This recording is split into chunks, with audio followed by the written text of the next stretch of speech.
to say that Rosemary Wilson will not be with us today. She has been called to a family emergency for her daughter out of the area. We'll go ahead and get started with the city manager's briefings, and the first one will be the draft legislative agenda for the General Assembly. You want to introduce Bob? Or? Well, yeah, I think Bob is here, and we've given you a draft of this. He's going to walk you through it quickly and see if there's any questions or additions or deletions. Bob, glad to have you. Good afternoon, Mr. Mayor, members of council. I promise to be quicker than the 90 minutes the last time I appeared in front of you. So, this is the schedule for the legislative agenda that you were provided. You've seen this. Basically, this is the first briefing. There'll be a public hearing next week, and then the final adoption is planned for October 6th. Obviously, if y'all want to discuss the package again next week, or I guess the first meeting in October, we can make that happen. And then here's the General Assembly schedule. The pre-filing starts on November 16th, and then that ends on December 7th. And then the request for all drafts go in the 8th. Session starts the 13th, and this is the 2-month-long long session where they'll be setting a new budget for the biennium. The preface, the important thing in the preface is we're trying to remind the General Assembly that funding for K-12 is at basically 2009 levels. And I know y'all would certainly appreciate if they would get up to 2016 needs. Y'all are spending above and beyond the required by the standards of quality 45.8 cents on the real estate tax rate. That's a commitment I don't think any other locality in Virginia matches other than Fairfax County. A couple years ago, y'all set a policy or a process where we have long-term policy initiatives that y'all have had for a number of years, and then new initiatives. So your long-term policy positions are post-Labor Day opening for schools, the expansion of the Virginia Human Rights Act, which is also endorsed by the Human Rights Commission, the moratorium on uranium mining. Y'all passed a resolution just last week reiterating your opposition, especially to the lawsuit filed by Virginia Uranium, the Medicaid expansion position, and increased funding for mental health funding. And we have updated impact numbers on mental health care in this. And that's also supported by your Human Rights Commission. The next new initiative is sponsored by Mayor Sessions. Again, all these items have a council sponsor as required. Which one is that? required by your ordinance. This. Oh, got it. Yeah. This basically would allow the mayor, as your only voting representative of the Hampton Roads Transportation Accountability Commission, to have a substitute, one of you, put forward when he's unable to attend. They have a multifaceted, HR TAC has a multifaceted, multi-level quorum process where you have to have a certain number of the elected officials there, and they have to represent a certain amount of the population. If Mayor Sessions and Mayor Frame, for instance, were in a car wreck, pardon the thought, and were out for a month or two, it would be very possible that the HR TAC could not take any action for several months. This was in your package last year, too. Oops, turn the wrong thing. The next one came from Patty Phillips, and this is a stipend for offers in large infrastructure projects. Basically, the code is silent on stipends, which is a small cash payment in between different phases of a project for potential bidders. They allow this under federal highways allows it, and the state of Arizona specifically allows it. But this actually is part of your small business initiative, and it's thought that this would help small businesses bid on larger projects. Number 8 is Government Accounting Standards Board requirements for teacher pension liability. This was in your package last year also. Basically, we would like the state to pay the state share of teachers' VRS directly to VRS. Right now, they pay it to the school board, they pass it along back to VRS, and it counts as an unfunded liability for us. We think it should be a liability for the Commonwealth because the Commonwealth decides whether to fully fund, the General Assembly decides whether to fully fund the cost of the actuarial cost of the pensions. They have pledged to do that, passed state code to do that. over a period of years, but we're just trying to hold their feet to the fire. The next one, number 9, is adopt legislation to create a fee schedule for workers' compensation medical cost. I'll give you an example of my own that this is somehow this works. I recently had surgery and the hospital charged me $32,000. Optima said the customary charge was $31,000, and that's what they paid the hospital. We'd just like to set up, rather than paying full price, we'd like to get some dispensation about what the real going rate within the area is. We have very high costs for workman's comp, and we're just trying to defer this cost. And we're trying to negotiate cost sharing or shaving with the hospitals and service providers. Number 10 is commencement approved job-related disability pension benefits of separation. We had this in the package last year. Right now, VRS is sometimes slow to pay out approved VRS claims. They might not pay it for 3 or 4 or 5 months. And you have a person that's on disability and not receiving income, and they know they're going to get the money 5 or 6 months down the road. We'd like for VRS to pay it immediately. The next one is reform the Line of Duty Act. And this is a multifaceted item here, but basically it would be allow the Line of Duty Act beneficiaries to use state or local health plans, provide a separate state loaded plan for beneficiaries, provide Line of Duty beneficiaries to use employer coverage is available and comparable, and some other items there. Basically, we're trying to get a handle on the Line of Duty Act cost, which we think should be mainly a state responsibility, but we're trying to make this work best for all the taxpayers. Number 12, amend the Virginia Code to increase the court filing fee from $4 to $5 to help the Wahab Law Library out now. They have basically eaten through the reserve they've had over years because of a shortfall in money coming to them. They provide a very worthwhile service to the community, and the Circuit Court Clerk, Tina Sennen, is very much in favor of this increase. The next one is 13 voting rights. This is sponsored by Councilmember Ross Hammond, but it also came from the Human Rights Commission. Basically, this would allow easier voting for folks. You all had an item in your package a year or two ago that would basically allow no excuse absentee voting before elections. Right now, you have to have meet one of the 8 or 9 specific requirements for absentee voting. The Human Rights Commission thinks that there should be, among other things, same-day registration as voting and more open early voting. Next, 14, small business improvements. Again, this comes from your initiative to improve small and minority businesses. And Councilmember Dyer is going to get a nickel for all the items. He's a patron in the package, but he's your liaison to this effort.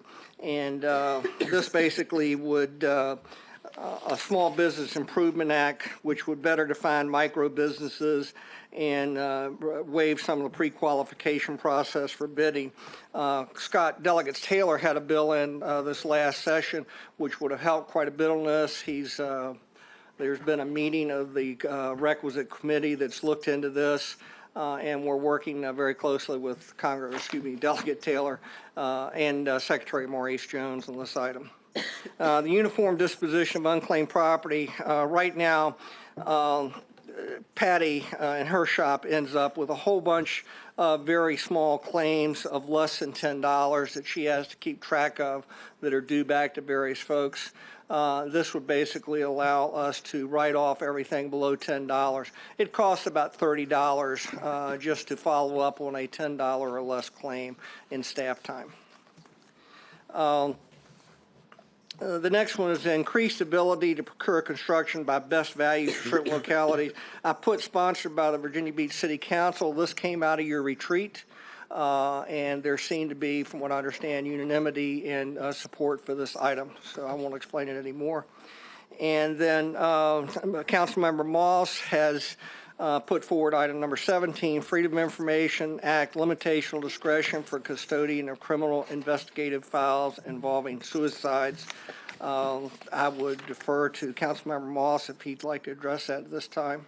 Oh, this just says that after 60 days, if the Commonwealth Attorney or the police chief have not identified that in fact a criminal action has taken place or they believe that they've taken place or a grand jury indictment has been issued, that the records would be required to be released to the spouse and family members. That's what it says. And then number 18, basically, Councilmember Henley, this came out of your presentation you had last week from Delegate Villanueva on coastal flooding and the Regional Greenhouse Gas Initiative. I think most of you were here then, and basically it allows carbon offsets to be traded and those funds to go into, those monies to go into a fund to help alleviate greenhouse gases. And you have an additional item at your spot, and this is the Virginia Center for Hospitality Excellence. This came from Economic Development. It's sponsored by Councilmember Jones, and I believe also Councilmember Rosemary Wilson will be sponsoring it as liaison to the Economic Development Department. Warren's here. But basically, an RFQ was put out 2 years ago almost now, and to build a teaching type hotel right up the road here in front of TCC. We have a very good proposal from Mideastern Builders and PHR Hospitality to build and operate this hotel. It's very much supported by TCC. This would basically be, I've actually got some more information. This is what the hotel looked like, the schematic. This is the location down here in front of the hospital, a very nice site. And you know, the need for this hotel is really evident. Have a lot of folks going to the Princess Anne Hospital up the road here. This would provide a convenient place for family to stay. And also we have so much, all been very successful in sports related activities right across the street at the various stadiums and so forth. And this would provide a place for families to stay right close to the soccer fields and all. This is the landscaping plan, a revised site layout. It includes a restaurant and a small conference center. And this is the room, the floor layout. And I'd call your attention to these hallways and aisles are actually larger than normal. That increased the cost. That's part of the teaching hotel. And like here's the reservation desk, check-in desk, and there'd be a classroom right behind it where students from TCC could sit there and watch the check-in experience and learn the best management practices. But this would also be a great place for students to learn HVAC repair and all sorts of activities like that. The request is for the General Assembly to provide $10 million for this facility. That's the difference between what a hotel would normally cost and all the classroom space and the wider aisles and so forth. And Warren is here. And Warren, do you have anything you'd like to add, sir?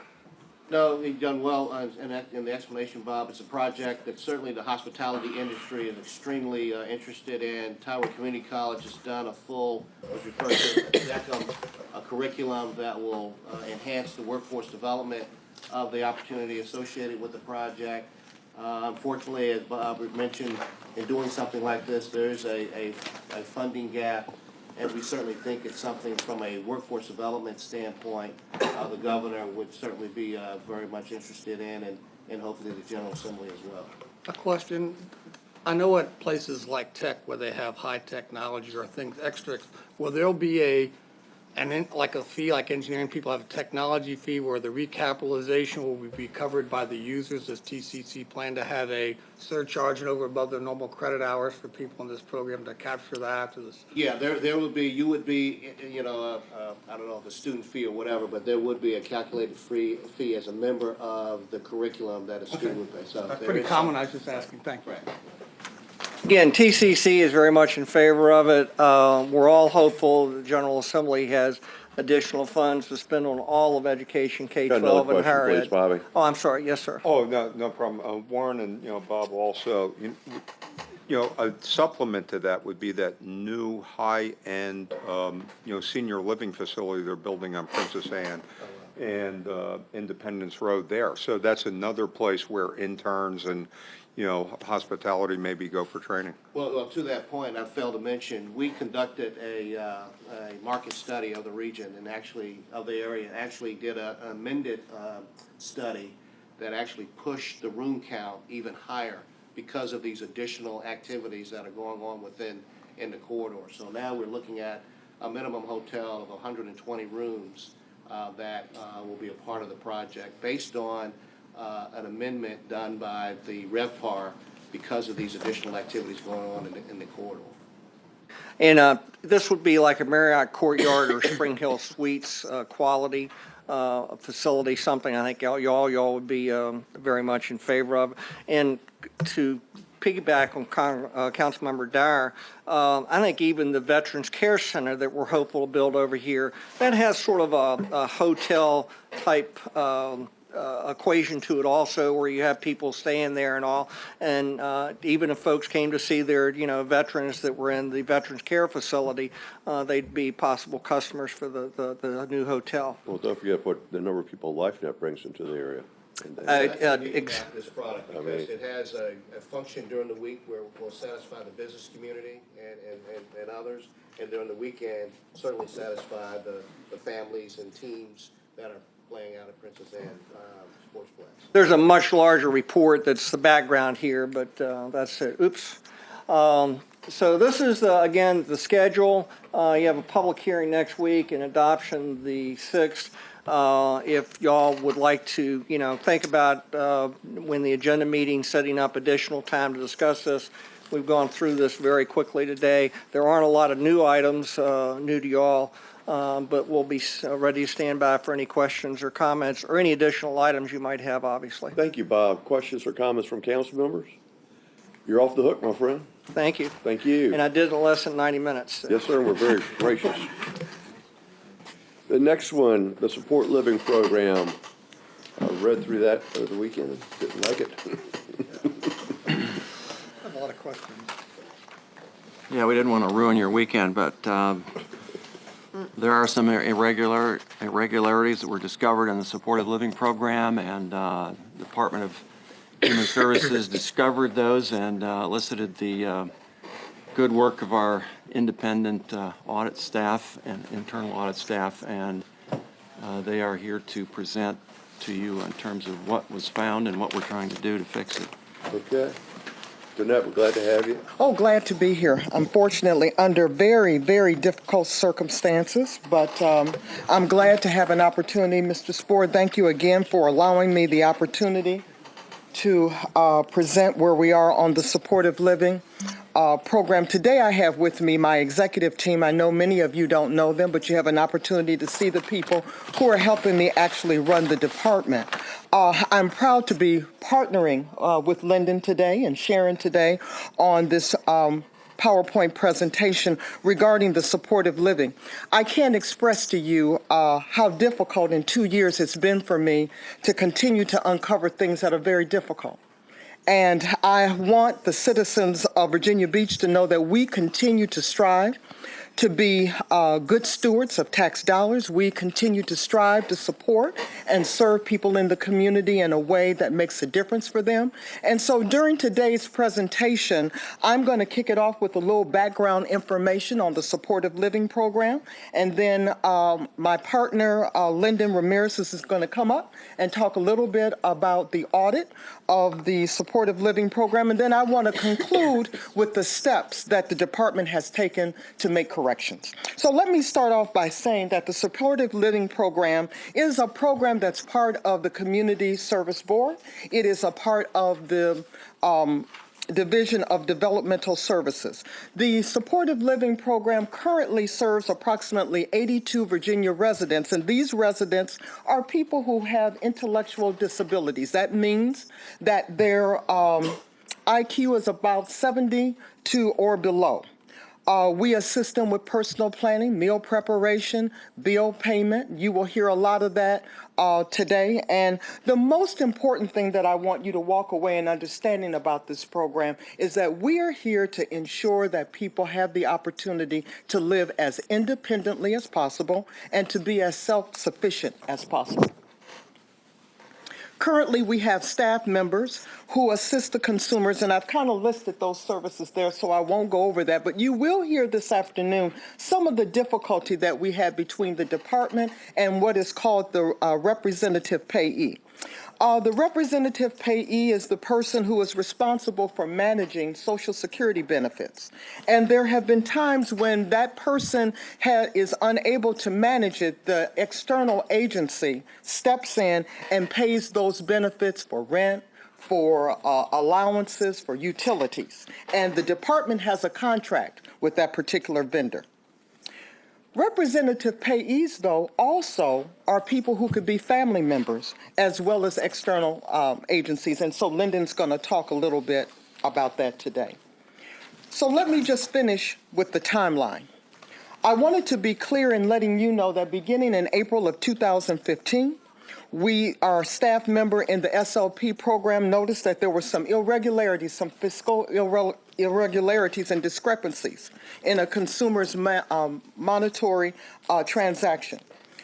These discrepancies were immediately reported to the supervisor, then to the division director, and then on to the deputy director, Eileen Smith, and myself. I immediately turned it over to our CQI area, who did a cursory review. After they did their cursory review in April of 2004, April the 24th, 2015, it was handed over as an official referral to the to the city auditor. So I will end my presentation. I'll let Lyndon come up, and then I'll close with what the department has done to make corrections. Thank you, Lyndon. Glad to have you. Good afternoon, Mayor, Vice Mayor, members of City Council. Hope everyone had a great Labor Day weekend. Just quickly introduce you to my staff that is here. Sharon Hayes is the Forensics Audit Manager. So she primarily handles most of the allegations that come through the Fraud, Waste, and Abuse hotline. And Jody Clark, who's my administrative assistant. We're glad to have you both. And as Danette mentioned, this was discovered through Department of Human Services staff, and per city policies, administrative directive, once they came upon the incident, they formally reported to us detailing what they had found. From that point on, we commenced an official investigation digging into the breadth of the issues. So we felt it was important to brief you today because, as Danette mentioned, we're dealing with a vulnerable population, with low IQ. So obviously, these residents do not have the capability to handle their own financial management, which is basic checking account, paying their bills, and so forth. Okay. And so this function, the Department of Human Services contracts out this function, and one of the vendors that we utilize is the Up Center, and I'm sure many of you are familiar with the Up Center. But basically, the Up Center serves as the representative payee for the clients. So in accordance with the contract, they're responsible for providing services in accordance with Social Security Administration, and it includes budgets, savings plans, timely payments of all client bills, including rents and utilities, disbursing the client's weekly allowances that have been set up, monitoring client bank accounts, and ensuring that the bank accounts are interest-bearing. Okay, so let me get to the summary of the findings. So during the period we reviewed of 2011 through 2015, we identified over $50,000 of potentially fraudulent and or questionable transactions. And basically that'll have to be determined, by law enforcement, the courts, but we've deemed them as fraudulent transactions.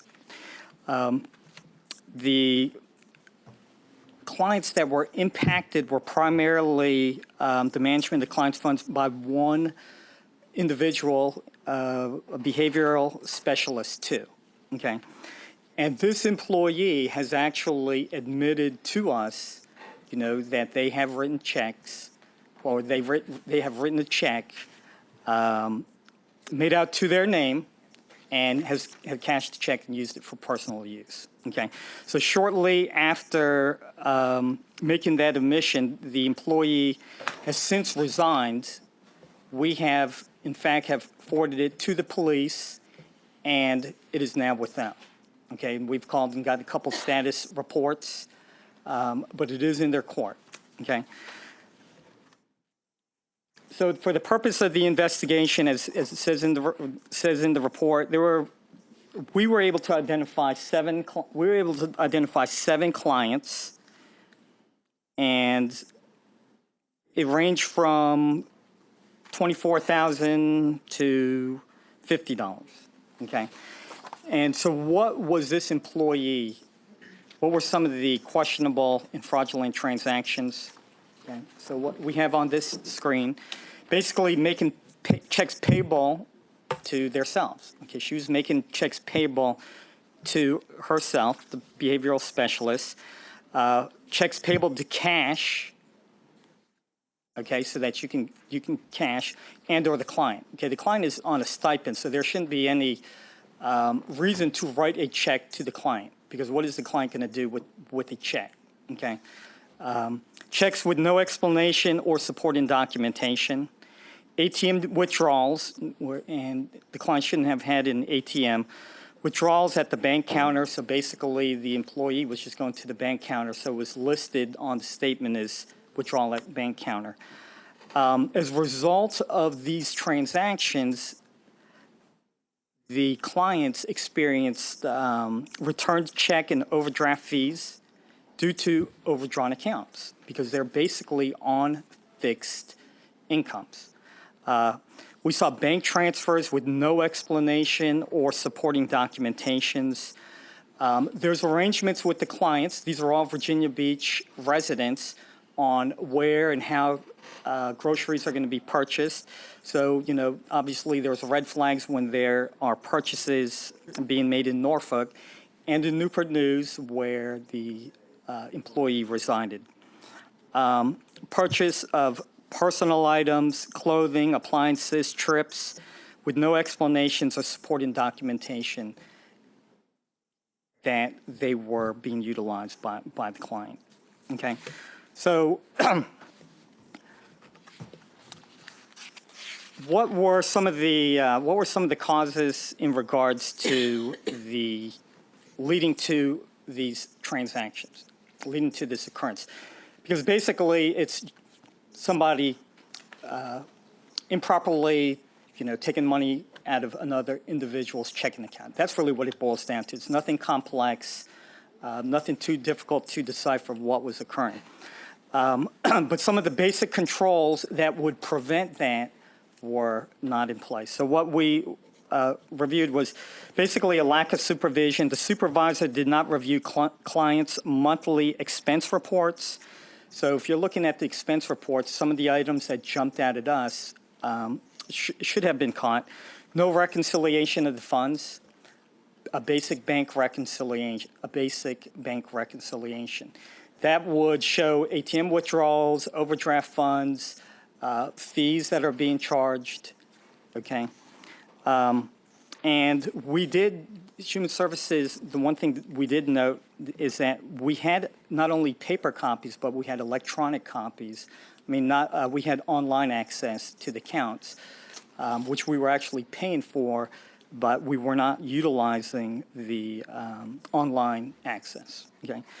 Failure to submit monthly expense reports and receipts.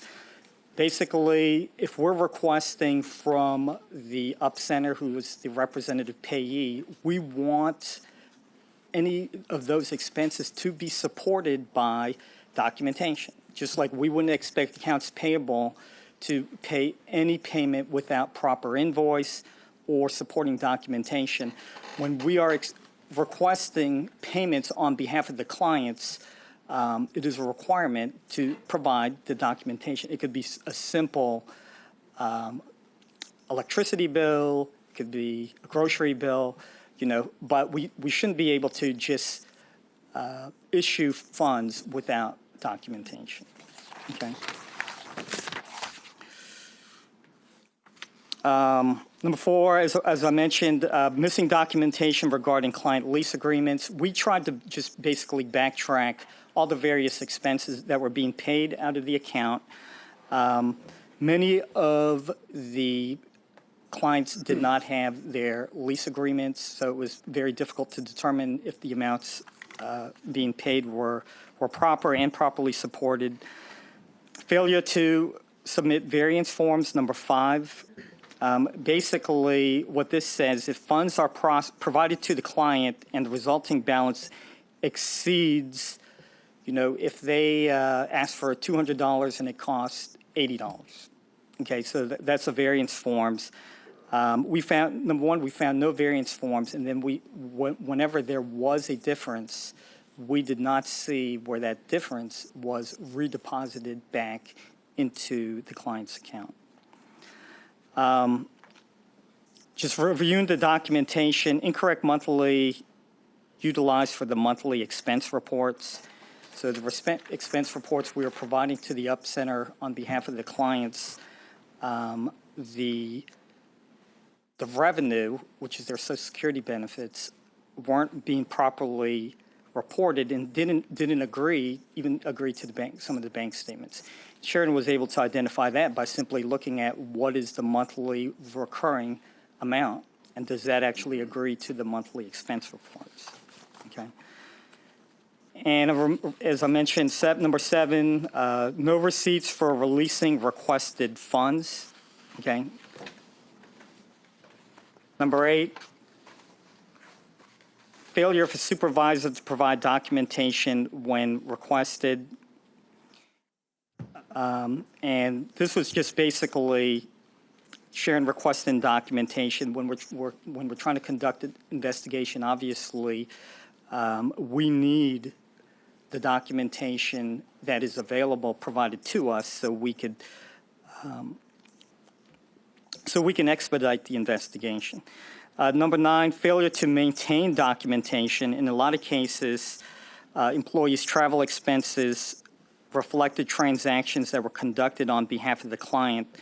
When we requested the travel logs just to try to ensure that the clients were in fact being transported and supporting some of the expenditures. If they were saying, well, we were buying groceries in Newport News or Norfolk, the only way to validate that is by maintaining the required travel logs, and that was not occurring. Okay, so if we move on to the next section, we did have some issues related to the responsibility of the UP Center, and I know Danette as well as Sharon have met with the folks from the UP Center because we contract the UP Center. Okay, they are working for us under a contract, so we expect them to fulfill the responsibilities they've been contracted for. So some of the findings we had were failure to obtain supporting documentation before paying expenses. Okay, as the representative payee, hold our employees accountable. Somebody shouldn't be able to come up and says, my client needs $200 or my client needs $300. Provide the documentation to support that request, okay? And that's sound basic internal controls. Failure to maintain required documentation, okay? It says, per our contract, provider shall maintain books, contract, licensing documentation, medical records, and any other documentation related to this agreement as required, okay? So in trying to gain documentation to support some of these transactions, we requested documentation for the UP Center, and they too did not maintain all the necessary required documentation. And then finally, number 3, failure to follow up on requested funds not utilized. Okay, as I mentioned, on several occasions, funds requested by the SLP staff for various purchases on behalf of the client exceeded what the actual expense were. So we want to, have them provide back the documentation if there's any variances, ensure to follow up so those funds are in fact credited back to the client. All right, some other issues as we were looking at this particular behavioral specialist was given the ability to write treatment plans that were submitted for Medicaid reimbursement. And in order to be able to do this, the employee had to have a master's degree. So in looking at this, number one, we didn't see any documentation in their file that they had a master's degree, or for that matter, even had a bachelor's degree. Okay, so we got into some issues, and we've talked with the Human Resources Director in regards to whose responsibility is it to verify educational background when it is required as a requisite for a job function, okay? And that is the responsibility of Human Resources, not Human Services. And this issue has been discussed, as I mentioned, with our HR director, and I know she's putting procedures in place to address this issue. Okay.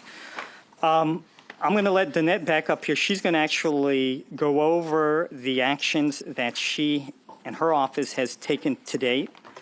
And in regards to the criminal aspect, as I mentioned, we have referred that to the police. We're closely working with Danette and her staff who are here, and many of them are new to the city, so they're walking into this, and they are just as eager as us to work collaboratively together to, eliminate some of the holes in the process that led to this situation. So Danette, I'm going to turn it back to you to go over some of the corrective action plan. Then we'll take some questions. Thank you, Lyndon. Our immediate response has been, much as what Lyndon has said, is that we've been working with the City Risk Management, City Attorney's Office to really continue to review how we repay the consumers of their funds. We immediately met with the affected citizens of this program or consumers of this program. We met with 5 consumers, and we have 2 consumers yet to meet with to just make them aware of the situation. And then finally, we wanted to make sure that every one of our consumers had an opportunity to be evaluated to make sure that there was no adverse damage to them in terms of housing or future obligations.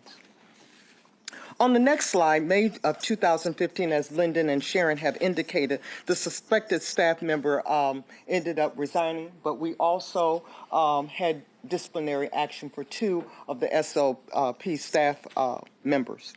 We continue to work with Adult Protective Services around client exploitation. Because this is client exploitation, this is a matter that needs to be handled with Adult Protective Services.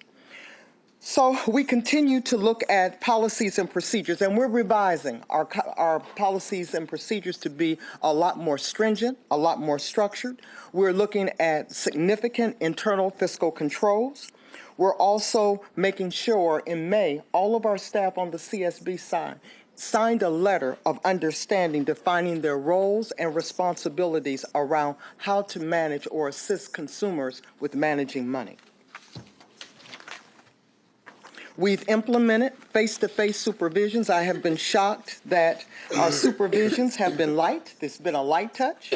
We have intentionally developed a supervision process that requires a face-to-face supervision by each staff member, 1,300 people, once a month to make sure that we're aware of what's going on their caseloads. For our SLP program or any program where funds are being handled, there is 3 types of forms that we're using to track the funds that the consumer is expending to make sure that we're monitoring the funds appropriately. And then there's a tracking form between us and the Up Center, just to make sure we're all on the same page about expenditures for clients.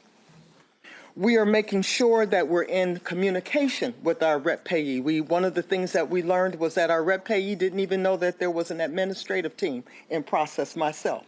And so through the conversations with Sharon, we were able to introduce ourselves along with the executive team and with the CSB leadership. So those meetings will be occurring at least on a bi-monthly basis to ensure that we have good communication about accountabilities on both sides and that we are indeed representing our consumers appropriately. And then finally, we will be answering the corrective action plan that Lyndon and Sharon have laid out for us. There are 26 recommendations. 6 of those we have already begun to answer, and we have about 20 more in process that we're going to be working on. So what's been happening over the last 2 years or 3 years, because you're probably asking, boy, every 6 months, then it's before us. We're doing a lot of work, believe it or not. And one of the biggest barriers to my leadership and to the team that I've assembled is creating a culture of accountability within the department with expectations. The biggest challenge I have is changing a culture where staff are accountable to the work that they do and the services that they provide to the citizens of Virginia Beach. But in order to create that community or that culture of accountability, I've had to bring in the best minds that the country would allow. And so I have recruited people from all over the country to help me do this tough job. And I have systematically looked at strategies that look at program efficiencies, fiscal controls, and also implementing best practices. And as you all know, that takes time. Can't just do that in 2 years. We're also, though, working very hard and intensively with our frontline staff. Many of these incidences that are occurring is at the frontline staff supervisory level, which says to me that we need to work more strategic with our frontline staff, providing the necessary training in leadership, program operations, and fiscal management. I've developed a senior leadership team. I'm revamping, and in many cases, I'm recreating policies and procedures that were already in place. We're going back and we're making them a lot more stringent and structured in a way to meet the needs of the consumers. And then finally, I know all of you have heard about our paper over in HSD. We're looking to modernize and really look at a scanning system that helps us not have paper, but really have scanned documents in our computers. Okay, at this time, I think Linda and I'll answer any questions. Jim Wood. Yeah, Lyndon, I have some questions for you. Have you looked at the contract with the Up Center? Yes. Yes. Do they have, oh, wait. And I want to bring Sharon up here with me. Well, between both of us, we can answer all the Do questions. they have any kind of liability for this stolen money since they were involved in it? Since they did not follow whatever procedures are in the contract? Yes, they can have some liability, and we have been, Danette and I have been in discussion with them over that. Unfortunately, the bulk of the money was not Up Center. The bulk of the money was to other clients that were not covered by the Up Center. And has the $50,000 been paid back? Not yet. We're, as Danette mentioned, risk management, city attorney, even Mr. South himself, we've been meeting with them to determine which best road. And I think we're probably going to have to go to Jim, we'll probably have to go into a closed session. Because ultimately, at the end of the day, it's going to come down to city council. Right. Determining So how we're going to there's a couple of things that were mentioned about the educational backgrounds of the employees and then also talking about the other consumers. Clearly, these are fairly predominant red flags that you can look at. So are you guys looking at educational backgrounds? Are you looking at all the other consumers that didn't have their money stolen? Yeah. What we've done is initially there was instances that were reported, and through the investigation, we expanded it to cover all clients under this one behavioral specialist. But as part of our actual annual audit plan that's in the plan, because we were aware of this early in the year, we're going to commence a full audit of all the other behavioral specialists. But from this specific investigation, even though the initial incident involved one or two clients, we expanded it to ensure were any clients under her care impacted. Well, my concern, though, isn't just people under this audit, or under this behavior specialist, or even this program. I mean, if there's yeah. other cash Oh, yeah, risk in this department. absolutely. With So- all the other issues we have with this Yeah. department, I'd like to see us kind of focus on that as much as possible. I mean, do you have the capacity to do a full audit? Well, on that? what we have scheduled is supportive living program. And Is that all the cash, though? I mean, is there other? No. No, cash? There are- there's others out there. There are two other programs in which falls under developmental services, but their funds are monitored a little bit different.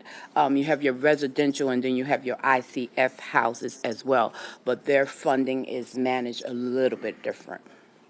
I guess my question, Mr. Mayor, is that, this is not the only area of this department that has cash, and I'd like to see us look at every single area in department, in this department that deals with cash, because this has been going on for 4 years with one person doing silly things like writing a check to themselves, and nobody caught it.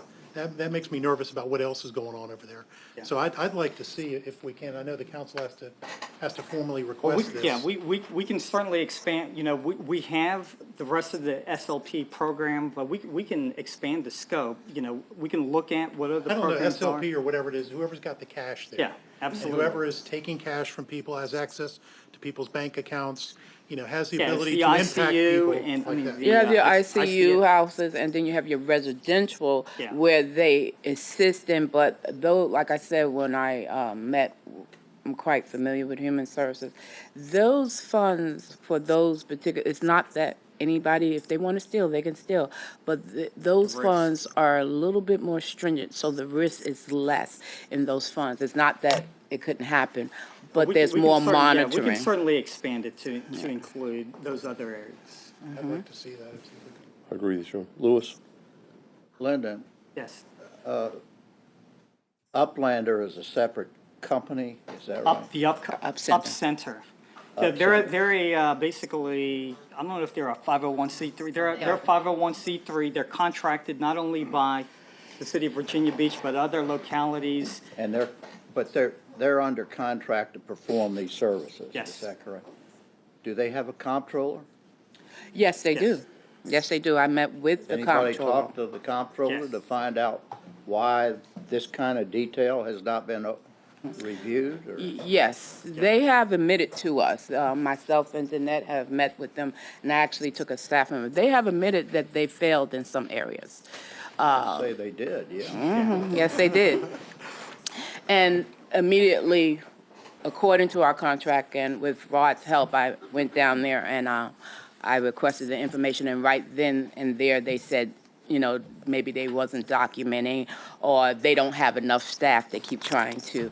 I said, well, according to our contract, this is what you're supposed to do. So they have admitted that they weren't doing quite what they should have in accordance with the contract. Is there anybody else in the same business that you could? Oh, yes, we're currently looking at, right now, the Department of Human Services is not taking signing any other clients right now to the Up Center until all processes and agreements are met with the Up Center. So yes, there are several There's other other entities. vendors, Jewish community, Family services. yeah. Catholic, Yeah, yeah. Jewish Catholic charities. So there's other organizations that provide this service. Did you never request, did you never request a report from them on all these expenditures? Did the department?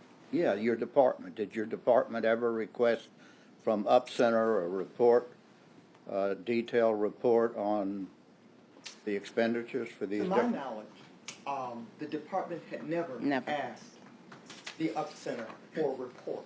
Never. The bulk of talking about money management between clients was done verbally. Yes. So other places I've been, there would be a report that's given at the end, usually at the end of every fiscal year, but the department had not done that. That's But something- nobody in your department was detailed to review any reports from these people? That's my knowledge. This was prior to you coming? This was You prior need to me coming. Explain that. That's right. And Prior to subsequent me to leaving. Range Bank. And subsequent too, right? Since you've been here, you haven't asked for it, right? I have not. Okay. Shannon? I'm piggybacking on what Lewis said. It's always the curse of going second or third. Somebody else asks you questions. I know the Up Center's been in business over 100 years, and they are a longstanding nonprofit in the community. And I was going to ask what Lewis did about other agencies that provide that same service, and I'm glad to hear that we can kind of shop that out. But help me understand the representative payee process in the sense that the individual doesn't have to have a representative payee? There are several ways that if a client is under the Up Center, then they are considered a representative payee. A family member can also act as a representative payee. In one of these particular cases, we actually have one of the clients actually working and have their own job, so they can actually function in that capacity. But that is something that would have to be worked out with the Social Security Administration. I was just trying to understand because on the charts it said clients 3 through 7 that you're referring to the Yes. numbers, but 1 and 2 got left out. So I was wondering, and you Well- said only a portion was falling under the Up Center, so I was kind Right. of confused as to where the others Well, were. 1 and 2, what was happening was they originally had family members, but they don't live in the area. And so this particular employee took it upon themselves to act as. They were not designated as, but they took it upon themselves to act as a representative payee. So when they took it upon themselves to act as the representative payee improperly, then obviously now she had access to the checking, to the ATM, going to the Up Center. So that was improper. It shouldn't have happened, but it did. Well, 2 more. So I'm assuming then that these affected clients will have the choice now to be able to choose their own representative payee, as opposed to having to go to the next vendor that we find. And then, how long was the employee with us? How many years? She was employed for 12 years. Thank you. Bobby? Yeah, I'm just, this is a tough situation, but I'm grateful that we have an audit process, an oversight process that, identifies and, rectify this. And I guess, on council, I'm the process wonk. And, I tell you, it's one of the things I've just recently stepped on as a liaison of helping human services. Then how many employees, how many FTEs do you have? Oh, I have about 1,000 full-time employees, and then about 300 that are part-time or part of And how many transactions did you say your department, when you briefed Amelia, Dr. Rose, Hammond, and myself, a month come in through your department as a whole? There's a lot. Was it 24,000? Yeah. Or about It's a lot. 24,000, it's an overwhelming amount. And then I also, and, trust me, I'm not making excuses or anything, but, a couple of years ago when at Regent University, we did a study on, mandates, with the state. And the number of positions were cut from human services, over the years. And I kind of remember 90 sticking in FTEs. I'm not sure. But the bottom line is that, that the need for health and human services, in this economy and what's going on is going to increase over, the next, 5-10 years, even tomorrow, maybe next week.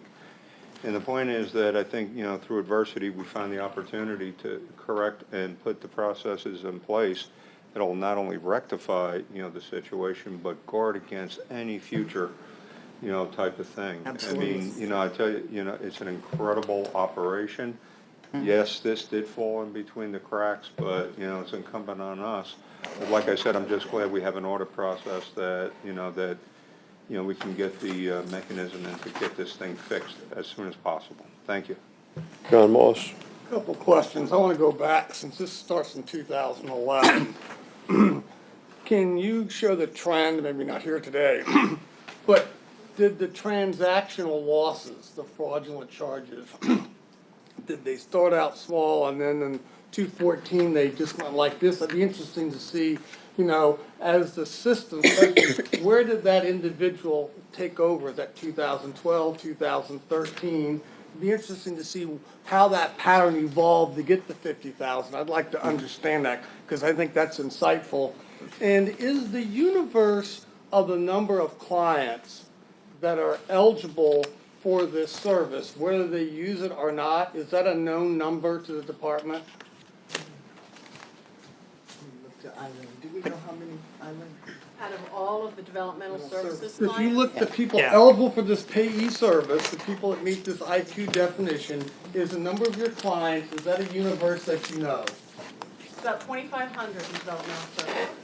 11,000 clients total for CSC side. But eligible for that payee service, I've heard talk about that IQ service. They said Right. if you're this below this year, how many eligibility, is just that for a this universe service? that's known? That's I cannot hard tell you to, that right, off the that top would of be my hard to, at this point, to The identify. reason why I'm trying to ask is if someone says, I have so many clients that are getting payee services, and there's family members, and there used to be family members and now there's not, and here's the up center, there's somewhere in there, a variance becomes known that someone dropped their family member, and if someone's true, I'm talking back to 2000, who was in the accountabilities, not just the person doing it, but it'd be interesting to see the chain of command of faces from 2011 to 2015 in April.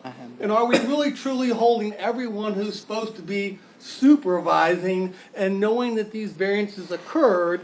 And during this 2011 to 2015 process where people get performance bonuses or other kind of recognition contrary to their actual performance. I realize that's not, but I hope that someone is looking at that because that's part of a culture of accountability, very much so. And like, cause it seems, now the contract that you had, or they had, did that require an annual audit by a third party? Does the up center get audited by someone every year? No, all our contract has an audit clause in there if we care to audit.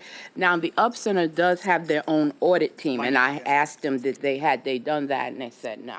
So, Yeah, and then as a 501c3, they'll have their financial statement audit, but that's not necessarily getting Right. into a some of the programmatic internal. audit, Right. so there's Yes. no Yeah, programmatic I'm following audit up on taking that one place for you. over that I still 3-year, don't that ask. 2011, 12, 13, 14, Not that 15. we're aware of. Yeah.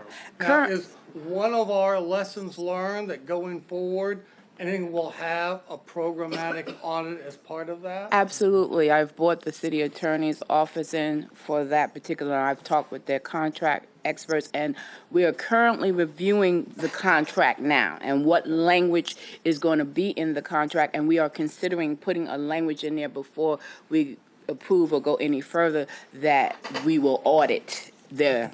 So now, is anyone who's in that system, including the two people who used to have a family member, but now who did not, this employee just took it upon themselves to manage, but since they were identified in the system, is there any other group within social services that would be interacting with this individual from any kind of an assessment point of view, other than the touch point of the behavioral specialist? Is that a single contact only?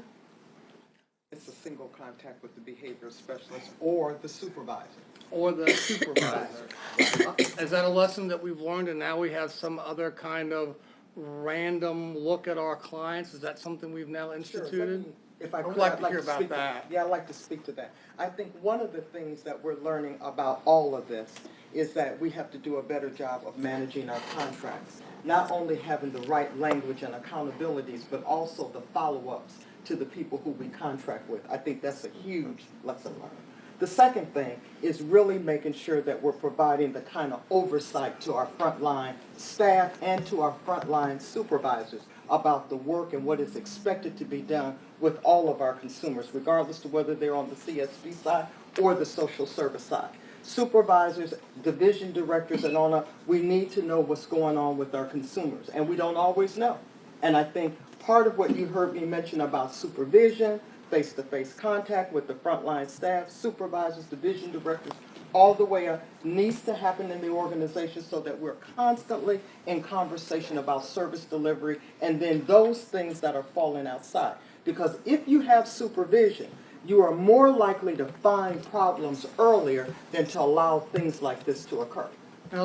Now that we have this, instituting this process of now we're gonna have these monthly reconciliations that were taking place in the client's expense, where the client's family member is not the payee, and I understand why they want to put it in debate, but where there is a designated guardian who's separate from the individual, will that guardian now get a copy of those independent monthly assessments of that individual stuff, so that there's someone who's not inside the system, but who's a guardian for the client, so that they can be looking at that and also be another source of bringing potential abuse to light? I think we need to also address, these were not the only clients. She had 2 more clients, but family members were their guardian. We would have to get them to agree, first of all, for them to release their bank statements and stuff for us to see, which those 2 individual families did not. So it would be a process of trying to get them to release that particular information to us to include them in that population. I just think, Mr. Mayor, some of these people are very vulnerable, and that people don't explain, because most people do have a guardian. Yeah. And you gotta figure out what their some don't, I understand that could be, but I think we need to make sure where that does exist, and they do have that legal ability. To provide them, To at least make the sure that monthly they, because that gives reconciliation. another source of protection, another look, and also to encourage people, I think, to designate someone to be a third, just like you can when you go to the doctor, someone else can see my records, usually you put down your wife or something, but you can pick someone else, doesn't mean they can go to the bank and get money for you, but there's someone else who can't get medical treatment for you, but they can see your records. I think that could be a good plus, just to provide another set of eyes. Because in this thing, the biggest losses was not from process issues and maybe people consciously trying to do something, but just could be, but in other cases, obviously there's a conscious effort to defraud someone of their money. And Absolutely. unfortunately, that was a city employee. And clearly, and I know how that went on for as long as it went on is a surprise to me. I suspect that has to do with some other issues. But that itself, it all boils ought to be down a soul to searching is the- what would prevent that in the future from happening? Yeah. That's unclear Those to are the me yet. controls that we're working together with to Right. make sure they're properly implemented. But I do appreciate when you did find out how quickly you acted on it, but it's amazing that went on for so long without, and I don't know why that contractor may not be looked, I don't know if we do this, but how serious it is in the end.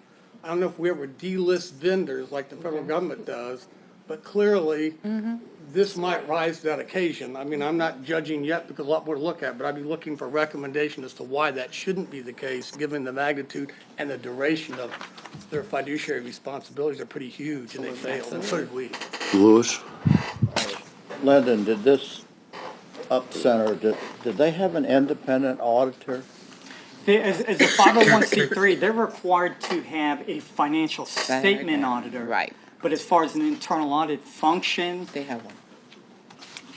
if they do, I'm not sure if they're acting in the same capacity that we act, because I've never ran into an internal auditor from the up center. But apparently they have somebody performing some sort of a, But they don't some have sort an of a role. outside independent auditor checking their books? I mean, Well, they would have to have a outside auditor to do their financial statement audit. Right. But this probably would not fall, under that scope because it was more of Through their books. programmatic. Do you know when their last audit was completed? Do not. No, do not. We can That's not find gonna out. show that this money's not being run through their books. Oh, It's no. being run through Okay. the individual's bank accounts. Yeah, All right. this is Yeah, like a but they- fiduciary agency they're type. managed. They do certain tests. Well, would the state audit, the up center on this like they did with us on some of the other things? Would that be something that departments, no? Very poor business plan. All right, okay, a couple of things if I may. First of all, I would hope that we'd go ahead and get that $50,000 paid out ASAP. Oh, Mark? And, We're looking into that, Mayor. okay, I The right just way to said. do that. Thank you. And I know it's in good hands then. That's all I need to hear. I do want to understand more of the up center's position. Yes. And at some point, I'm trying to understand that. And from reading the report, I didn't understand it either. Yeah, your audit and, report. you know. We don't have a representative here, so, I mean, we can. Well, no, I'm just saying, I understand you can't answer today, but if you read the report that you presented, you know, I still don't have a good feeling for what they did. Yes. You know, Absolutely. I plain and simply don't. Bobby, your comments I really appreciate, and I think were very appropriate. And I'm going to kind of follow up on that in a way that we have a lot of people working for Danette that are working hard every day and doing a really good job. And for that, we're very, very appreciative. However, we got this cloud that's over this organization. And I'm going to ask that the city manager, you know, I bet you I've asked Danette every time I see her, and forgive me for always asking you, are we under control yet? Have we got it under control? How much time do you need?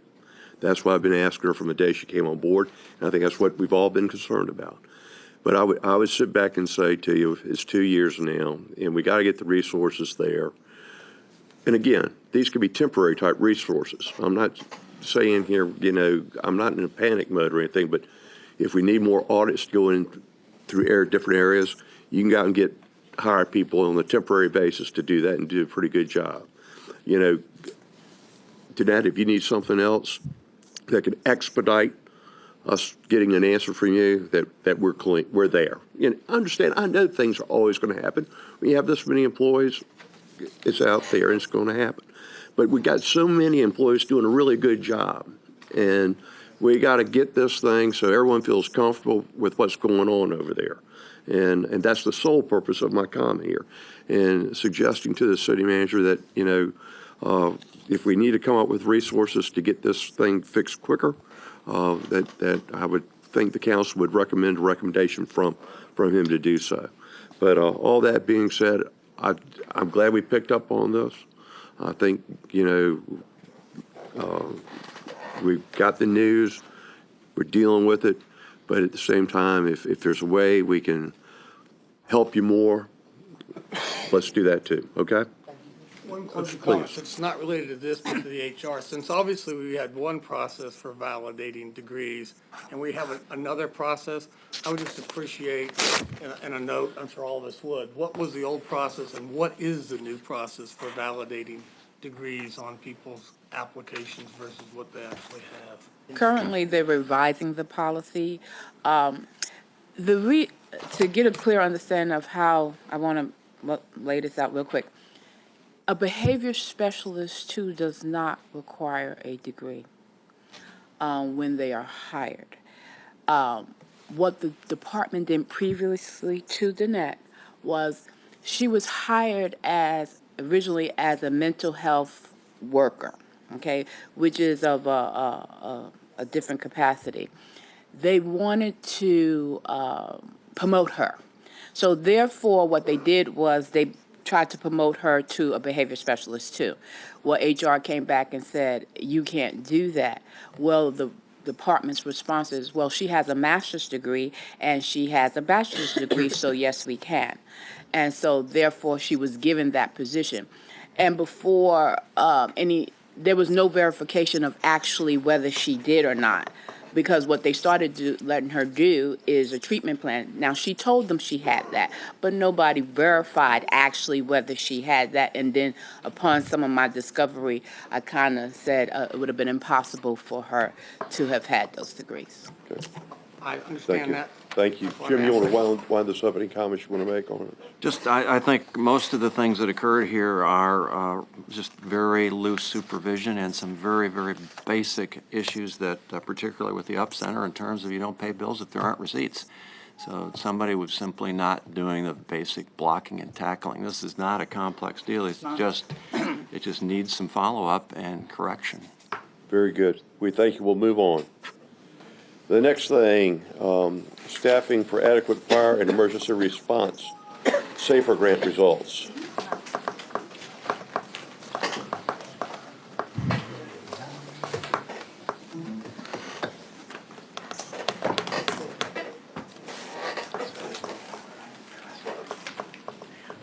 Somewhere in the building is Here he Good comes. afternoon. Keith Cover, and he's And going he to, just set a record doing the rock and roll half marathon. Not so much. believe he finished it. I got through Finish it. I did finish it, but it was not a record time by any stretch. We're glad to see you out there. Hey, good afternoon, Mayor and Council. I am here to briefly talk to you this afternoon about some good news. We were awarded, if we so choose to accept it, a Federal Emergency Management Agency Staffing for Adequate Fire and Emergency Response Grant. We applied for 12 firefighters through this process back in March, and this program was created to provide, we've got some handouts for you for a one-pager and then a map that we'll discuss a little bit later on. This program was created by the federal government to provide funding directly to fire departments to help them either increase or maintain trained frontline firefighters. The goal of the SAFER grant is to enhance the local fire department's ability to comply with staffing, response, and operational standards that are established typically in national consensus standards, such as NFPA. Also, response benchmarks that are established by the Commission of Fire Accreditation International. Just for your info, we originally were accredited in 2001.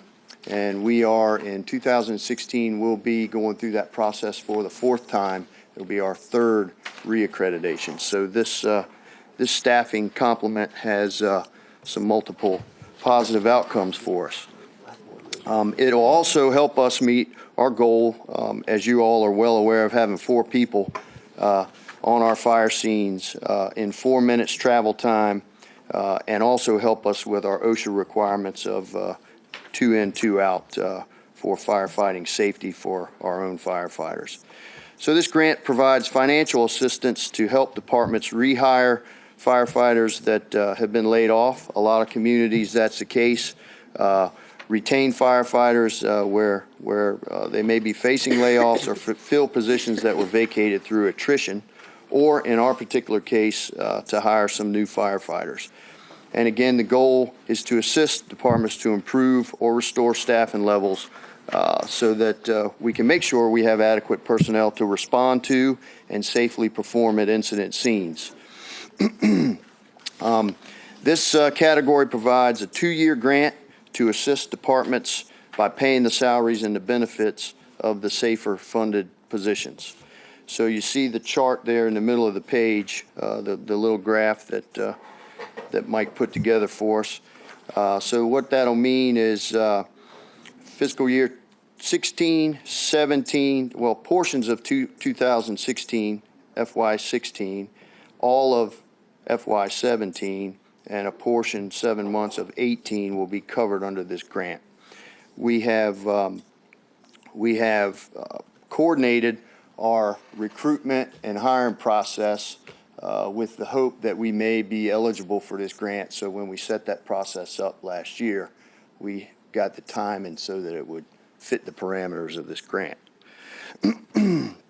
So then in FY18, we'll pick up 5 months of the salaries will be the city's responsibility, and then fully funded in out years. So this process again is about getting additional staffing throughout the department, and what it also does is it gives us the opportunity to a little better safely serve not only the citizens but to protect our own. So we took a look at a couple of things when we looked at how do we disperse these personnel, add these personnel to our effective firefighting force out on the streets every day. So we took a look at some data, and we looked at that as well as trying to gain some multiple positive outcomes throughout this process. And we could have upstaffed one more piece of apparatus, but we felt geographically and based on our data and our response process, we would get a little better bang for our buck if we spread these personnel out over a few companies and upstaff those few companies to 4-person staff. And so I'll go over that with you now. The first station that we looked at is Fire Station 4, which is Chesapeake Beach, which is in the Northampton Boulevard corridor. And another aspect of this grant that we highlighted is the fact that our department, along with our entire emergency response system here in the city, protects a lot of critical infrastructure, not only for just the city, but for the state and for the federal government with our military installations that we protect on a daily basis. So, so with that, Station 4, Chesapeake Beach, is first due into Little Creek Base. It's third due into Fort Story. In addition, we've got the Airport Industrial Park, the Burton Station SGA, the Chesapeake Bay Bridge Tunnel, just to name a few things. So with that 4th person, our effective response force can be met a little more effectively in that not only the Chesapeake Beach but the Ocean Park corridor. Quickly, I'll explain the map we have up here for you. This map is a 4-minute response time, and it was just a snapshot, April 2014 through June of 2015.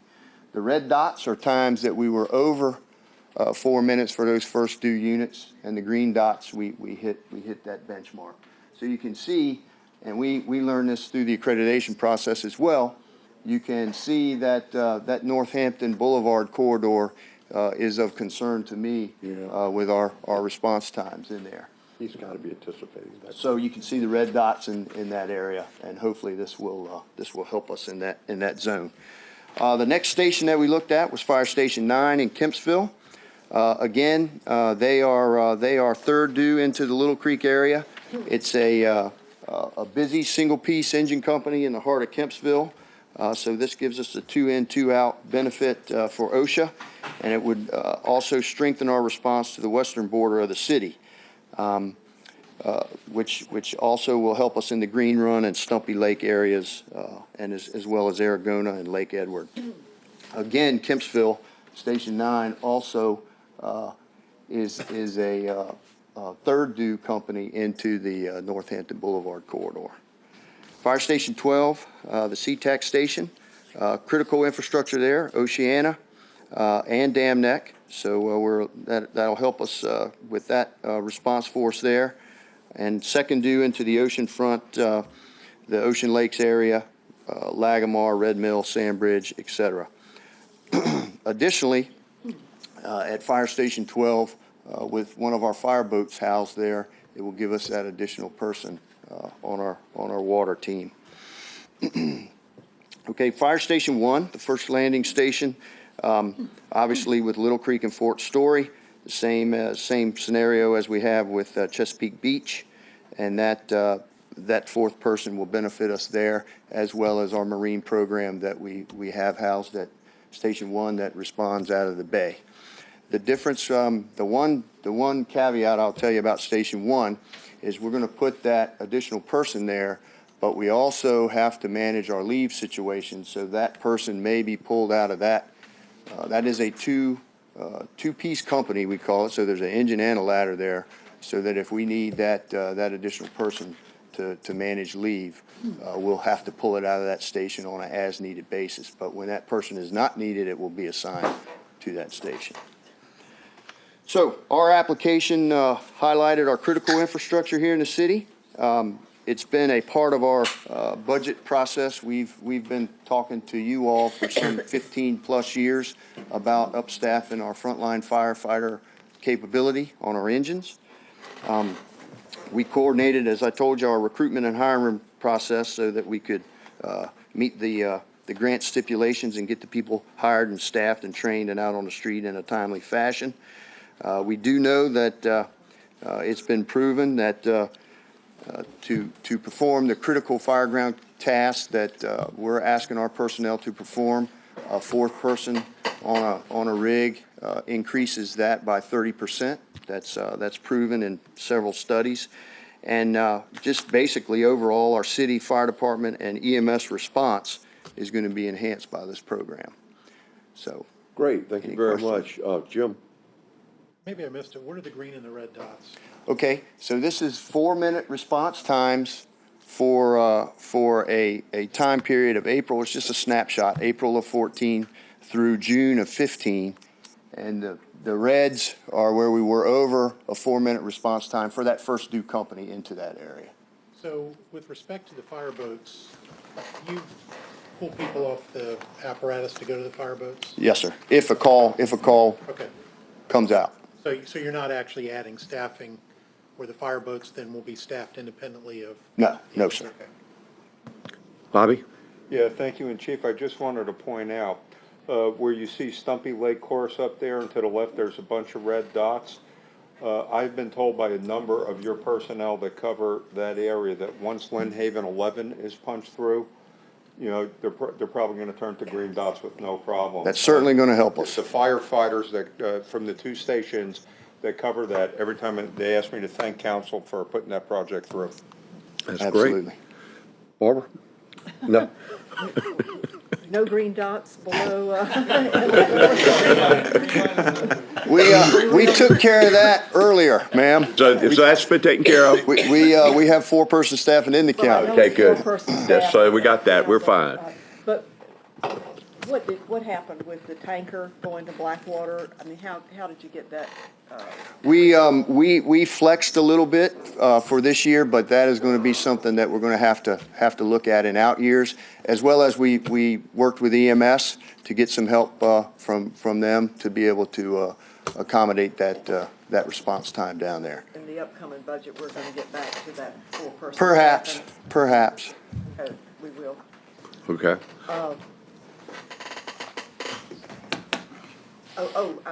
You mentioned, I think, that you were going to be able to accommodate these new positions with your training. You've got A recruit class upcoming, yes, ma'am, start in February. it's going to start so that this would be able to be. Right, Because I was looking at the timing, if you're going to have it for February 2016, then that means that part of that time they're going to be in the recruit class. That will be when they start. Yes, ma'am. And the grant process understands that, and they realize that, and they are prepared to fund those positions during the training time. All right, well, great, excuse me. Cool. So in that grant period of time, they're funding them at the trainee rate, or we're able to bill them at the full performance rate? We will, while they're in training, we will fund them at the training rate. As I understand it, when they graduate and we bump them up, they will get that bump as well, and that will be covered. In 17 and 18, are the amounts that are listed also include what you anticipate would be overtime for those positions as well? I noticed that you saw in 18 there's a partial bill for overtime and holiday pay. So is that thing, does our grant include the overtime and holiday pay anticipated in 17 and 18 that are the grant patients, or all that is city side? That is, I'm, Reimbursed except for overtime incurred by the employee working extra shifts, but all their holiday overtime and the cycle overtime. The standard- is 100% reimbursed. Okay. good. so our standard holiday pay and our cycle pay is covered, but any additional overtime for upstaff and storms, inclement weather, Okay, those sorts of things. just trying to understand what Right. wasn't broken out, would have covered. Thank you very much. Yes, sir. Jim? I just had one more question because you're talking about the training that jogged my memory here. It indicates that you're training them up to EMTA, which I guess is the new designation from enhanced. What is the additional time and additional cost to do that? And then at that point, when they come out, are they at a higher pay, firefighter medic type pay, or are they still at the same rate? They're at the same rate that we're paying them now. It's about a 2-month longer training time to get to that level, correct, guys? And they'll come out at the normal pay rate. They don't get a bump for that certification. They were hired under the understanding of That's, meeting yeah. EMTA. Yeah, So- EMTA is what they were hired under, yes, sir. Amelia? I was just saying congratulations. Well, thank you. All together. Thank you. We've tried to get this a number of times and have not been successful, so I think this is good news. 5+ years. The action Well, what would, took you so long? I thought you were really, really good. yeah, they are good. Figure we didn't need it, Will. So the action would be for council to accept the grant. That would be on your council meeting on the 15th of September. No, seriously, on behalf of the entire council, we're so glad it came through finally. Appreciate it. Thanks. All right, our next thing, we got all the public safety over here today. Chief Severo.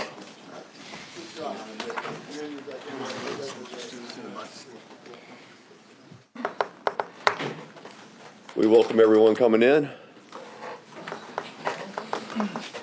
Jim, good afternoon. We thought we'd give you a progress report on where we are in the body camera project. I think you probably all saw the article that was in the paper talking about what other departments are doing, and so we thought it'd be timely to pull something together quickly to give you an update of where we are in the process and let you feel comfortable with that. Yes, sir. Chief, we're glad to have you. Thank you, Mr. Mayor. Mr. Vice Mayor, members of council, Mr. Spoor, Mr. Stiles. We are going to give you a real brief overview of the progress that we've made and the reason, I think one of the biggest reasons why we are doing our complete due diligence before we kick off into the body camera program. Secondly, we did a press conference today on the shootout that we had on Saturday night. If you would, at the end of this, if you'd like an update on that, I would be more than happy to give it to you. Thank you. First big question is why a body-worn camera program? And when we say national trends, maybe the national trend started a little too fast because the technology in a lot of places wasn't where it should have been in order for the body-worn camera program to take off. Nonetheless, it did. And because of that, there's a high level of community expectation that most major cities would have body-worn cameras on their officers. To be very honest, we like the idea because it will make us totally transparent. It will make us totally accountable. It will give us an unbiased record of the events. And to be very honest, the police officers are going to like it because many, many times the officer was within the purview of what we train and what they do. Individuals perceive things differently. Once you go to the cameras, there's no question. We looked at the pros of a body-worn camera program. We wanted to reduce our citizen complaints. What we're finding around the country, those agencies that are using them, the citizen complaints, have been reduced. Obviously, we want to reduce litigation costs based on a lot of those citizen complaints. I could go through all of this, but the real bottom line is it gives us a great evidentiary value for what we need to do. You know, we look at corrective behavior for officers, but we also look at good behavior for officers. A lot of times cops do things people don't realize that's above and beyond what they should do. Or if we had one on an in-car camera where a citizen made a complaint and after we reviewed it, it was a textbook traffic stop case. And we wanted to use that as a training tool for the future. So those are the pros for using these cameras. There are cons. It's expensive. An initial estimate right now is about $600,000 for the hardware, and then about $600,000 per year for data storage. So your first year, we're looking at $1,200,000, and that doesn't count the additional folks that would be needed to review all of this data, to look at all of this data, to figure out what is evidentiary, what we need to keep beyond a 30-day limit, and what we need to move forward to the Commonwealth Attorney's Office. In the second bullet, the biggest one there is FOIA requests. Some agencies around the country are thinking about folding up their camera programs because of the enormous FOIA requests that they're getting. You know, if you get a FOIA request on an incident, we have to review it, we have to redact certain things, we have to ensure privacy for the citizen, and then we can release that particular information. That's time and very time intense. Some of the other cons. Some citizens might not want to be recorded. We're going to have to work into policies that we're going to have to advise citizens that they're being recorded. Then there are other cases we're not going to want to record a citizen. Excuse me, I'm still working through this. We get to a situation, we get to a case which is very sensitive. The victim's not going to want to be recorded, and to be very honest, we don't want to record the victim because they won't be as open to us as if it is prior to recording. So we're looking at these things to saying, where do we go when we begin to develop a policy? And I will get into that in a little more detail. We did apply for a grant following on the heels of our friends from the fire department. We asked for $600,000 to implement the body-worn camera program. We feel that we have a very strong grant application. That's the good news. The bad news is only 12 awards will be given throughout the country. And the other news is that we are a very fiscally sound city. And not only that, we have a very good working relationship with our community. Sometimes these things will be awarded to fix a problem, and we really have a difficult time saying that we have that problem that needs to be fixed. That's good news. Maybe bad news when being awarded a $600,000 grant. But again, Captain Jones did a fantastic job of leading a team in putting this grant application together. For our progress report, here's where we are. We're in the process now of doing our research. What are the lessons learned around the country? What is the good? What is the bad? And working with the lessons learned, what we're looking at is what is the best hardware to use? What is the best piece of technology to use? What is the best way to store it? What is the best way to retrieve that information? And then we're also looking at policies. When do you turn the camera on? When do you turn the camera off? What is the best way to turn the camera on? We're also realizing that technology is moving very quickly in this field. They're working on cameras that the minute an officer opens up the car door, it triggers the camera to go on. They're looking at technology that the minute an officer draws his weapon, a sensor goes off, the camera automatically comes on. Because remember, if an officer has to draw a weapon, the last thing in the world they're thinking about is to turn a camera on. They're thinking about what they need to do for their own protection. So we have a team of folks that are looking at that. They're planning to do some site visits. We're also working, obviously, with management services. We're working with our folks in ComIT and the Office of the Commonwealth Attorney. Because all the data that we're going to capture will have to go to the Commonwealth Attorney for evidentiary purposes. That office will have to review it to decide what is evidentiary, what is exculpatory, and then they're going to have to be able to take that information and get it to defense attorneys in criminal cases. We're working internally to decide what is the best way to develop a policy. We're looking at data storage. We're looking at testing and evaluation of all this equipment. Then we want to choose the proper vendor. And then we're looking at full implementation by January of 2017. Now, if you read the article that went out in the newspaper, they really honed in on the cost of the project. That is one of the areas that you obviously want us to look at real closely, but it's also policy implementation, it is training, and it is testing and evaluating the best hardware, testing and evaluating the best way to store this massive amount of data. Some of the key decisions that we have to make. Again, do we work with ComIT for internal servers, or do we go to the cloud? Everybody says the cloud. The cloud is great. The cloud is also expensive. I think Amazon has all of that pretty much locked in, if all my reading has been correctly. We're looking at the best way to develop the policy. We're looking at how many FTEs this is going to take to run this type of program. We're also looking at doing some town hall meetings to solicit input from our citizens. I don't know of anyone who has done that throughout the state, but we're looking to do that. Speaking of things that are going on around the state, as we're researching through the Police Executive Research Forum. We're researching best policies through International Association Chiefs of Police, best policies through the state. Deputy Chief Bell chairs a committee for body-worn cameras from Richmond. So we're looking at all of these different avenues for research. We also realize that we're going to have to educate the community. What do the cameras do? What do they not do? We're looking at a number of ways. We have them listed. I think, one of the best ways is through social media. I have now become a convert to the police department using social media. And then the other one we're looking is to have some town hall meetings and talk directly to our citizens. We know that that has worked for us on a number of occasions, and we will continue to do that. We have embraced technology for a number of years. The one, though, that I would like to look at is the facial neck recognition camera project in 2002. We learned a lot from that project.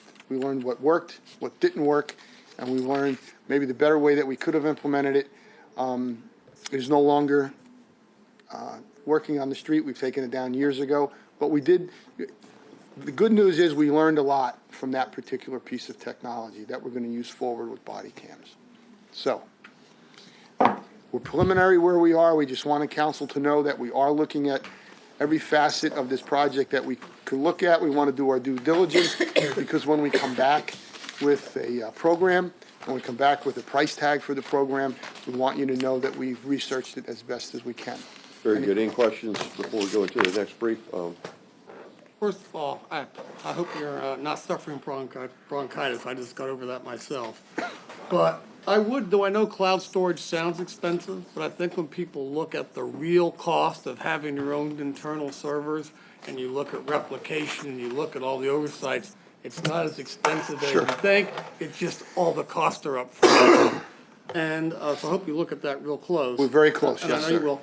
On vendor selection, I hope you'll also look at the alternative of maybe rather than buying into a technology, to buy into a service with some kind of biannual or triennial refresh rate, so that you're not owning the equipment that depreciates, you're just buying the service. Which is what we do in the Navy now with computer services. We don't own the stuff on our desk. That's just like on the telephone. It's just a service, but you do buy into a refresh rate. But you're buying into a refresh rate anyway. You're just acknowledging the depreciation cost up front that you're incurring anyway. And it's just a way to more level load your budgeting because you realize that's you're paying for that incrementally as you consume it. Yes. You're paying the depreciation expense, and then when it comes time to an update, they're doing that because you paid for it. I fully, because I know maintaining your currency is a big challenge with this technology. And I don't know any other way you can do that cost effectively other than depreciating, realizing the cost up front. And lastly, I hope you can really look at this retention piece, because I think whatever you need us to take for the General Assembly or discovery, but I do think that's key, is data acquisition is great, but equally great is data destruction in a timely fashion is equally beneficial in terms of, you don't want to turn into the Library of Virginia for that, because you can just run out of storage. But I do applaud your effort. I think this is the right direction. I do think it's a public expectation, and it's where it will not be inexpensive. Thank you. Shannon? Well, I know we want to think everyone is honest and upstanding in the world, but I'm assuming we've thought about, once we release these videos under FOIA, what can be doctored and altered from a private citizen standpoint. Have we addressed that and how that might be handled? And again, if the FOIA law says we have to release it, we're going to have to release it. Where it goes from there, and that is a concern of ours. You know, a concern of ours would be your basic type of case where officers have to come into a home, and there's a domestic disturbance happening, which somebody FOIAs that. If we have to release it and we can't redact certain pieces of information, that then goes out viral on YouTube. So, you know, there's an old saying that no good deed will go unpunished, and I think that generally body cameras are good for police and good for the citizens, but then there is all the other areas that we have to look at. I've got Amelia. Well, just mentioning, I'm glad you mentioned about education is the key, because people are literally looking at this as the good part for every solution. But if they don't understand how it works, especially you mentioned if someone's taking a gun, that new part of trickery. A lot of people don't think about all of those intricacies. So I'm glad you have that component in there for education. And one of the things that we'll stress is that it's not the panacea. It is not. Bobby D., and then John, and then we'll wind this up. Yeah, thank you. Chief, I guess the question is, can we afford not to do it? I guess there's a saying, we live in interesting times, and I think policing is far different than it was even 2 years ago. And, you know, we're in a higher tech society now. You know, then we got to take all possible means to protect the officers, the property, and, you know, the public in general. And, you know, it's the type of thing is that, you know, once again, I say, can we afford, you know, not to do this? You know, because, you know, it's, we're living in a higher tech world, and I think we're living in a, you know, a really, you know, dangerous world. And let's not forget, even with some of the threats we got overseas, with some of the imminent or perhaps imminent, spillage over from what goes on in the Middle East over here, the police, fire, and EMS are going to be our front line of support. So we got to make sure you folks have all the tools that you need. Thank you. Yes. John? Thank you, Mr. Mayor. It occurred to me, it's kind of fortuitous, Chief, we're sitting here talking about it needing some General Assembly action for it. We actually looked at our legislative packet, and it occurred to me that we don't have anything there to ask for that for you. So if there is something that you need and we can get some clarity on that this session, Mr. Mayor, it may behoove us to put that in our legislative ask. Actually, Councilman, some of that will come from the committee that Deputy Chief Bell is chairing, because it's under this Safe Commonwealth committee that the governor has. He has a subcommittee on body-worn cameras working through the heroin task force that I've been working through.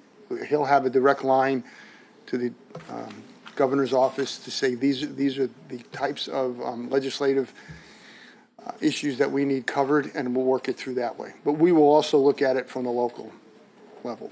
So it wouldn't be helpful for us to be in our general ask to our legislators, or would you prefer us just have a hands-off? Right now, I think we're still doing all of our research. So if you were to say what we're going to ask for, other than the FOIA law should go away. I've got it. I think it'll be another year before we need it. Okay. So. Thank you. All right. You want to give us your 2 o'clock? Oh, Yes, sir. How much time do we have so I know how deep to get got into 20 this? minutes. Got as much Okay, time. whatever you want. Okay. We had our press briefing at 2 p.m.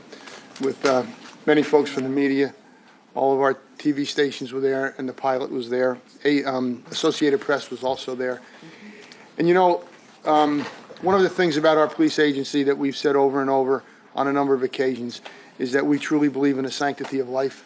We do everything we can to mitigate violent encounters with individuals that we come in contact with. We train that, we profess it, and I truly believe we live it.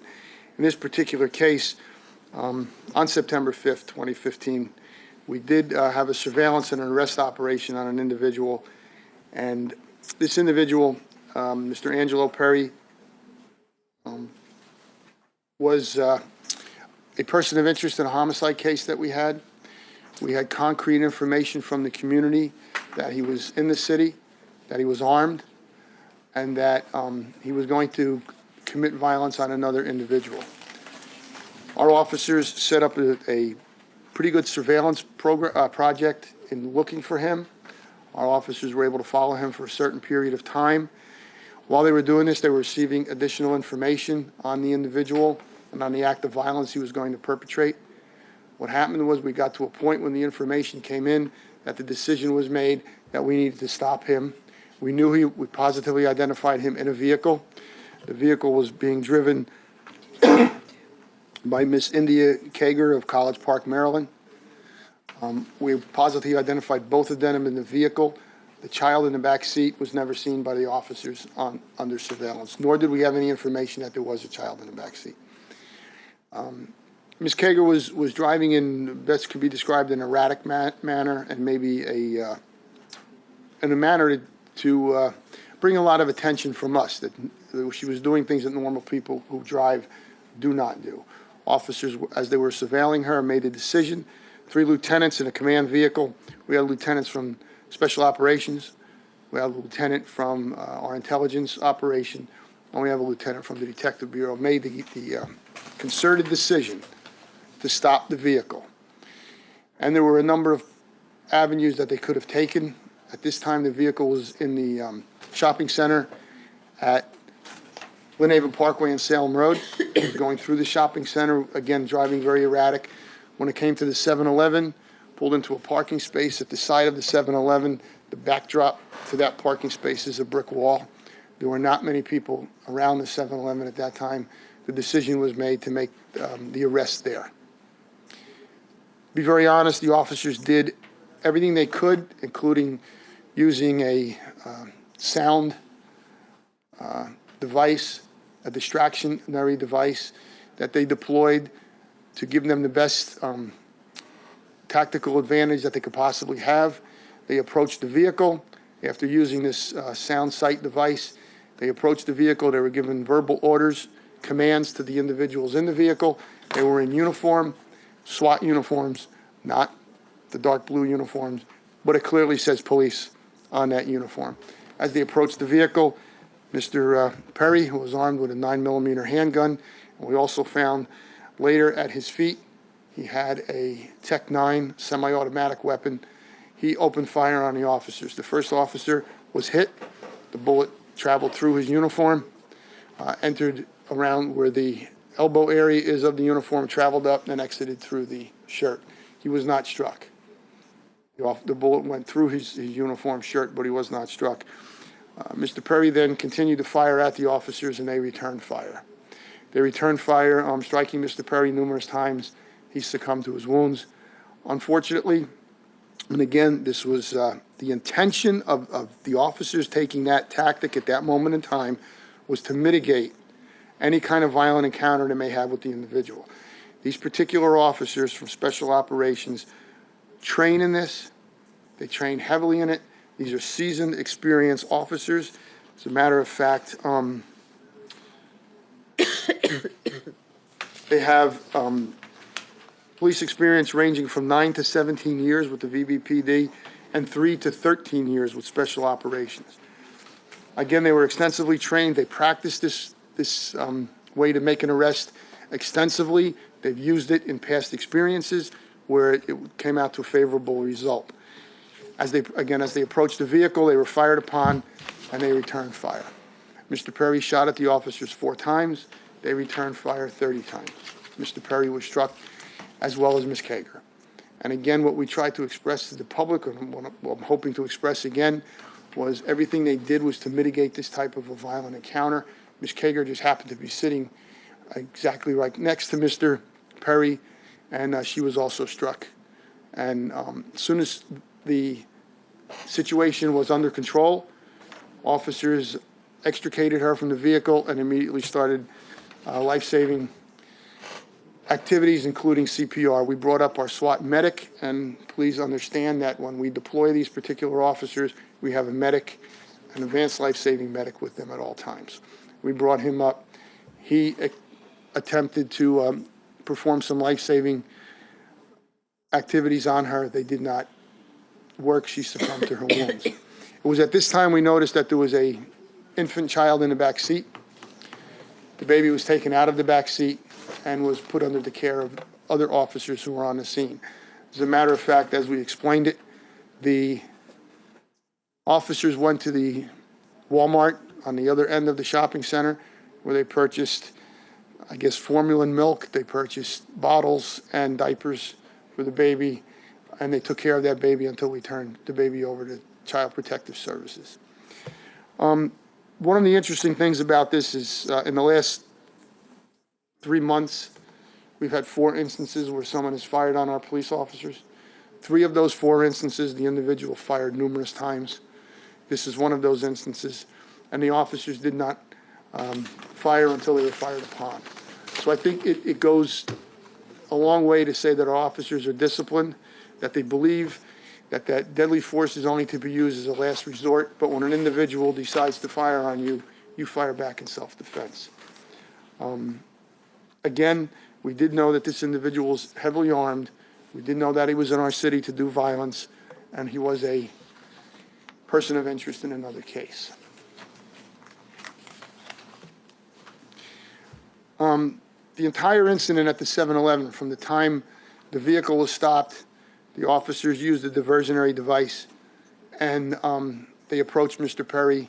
He opened fire, and we returned fire, was less than 15 seconds. So the average person wants to know about a split-second decision. That's what they made at that time, at that location. We're extremely thankful no officers were physically harmed during this incident.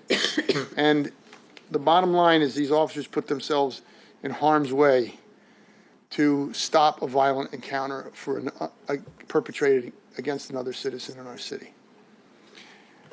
We've notified the families of both Ms. Kager and Mr. Perry. Autopsies are being performed today. Forensic unit will process the entire scene, As we've always explained, we have 3 separate investigations that are being conducted. One is by our homicide unit.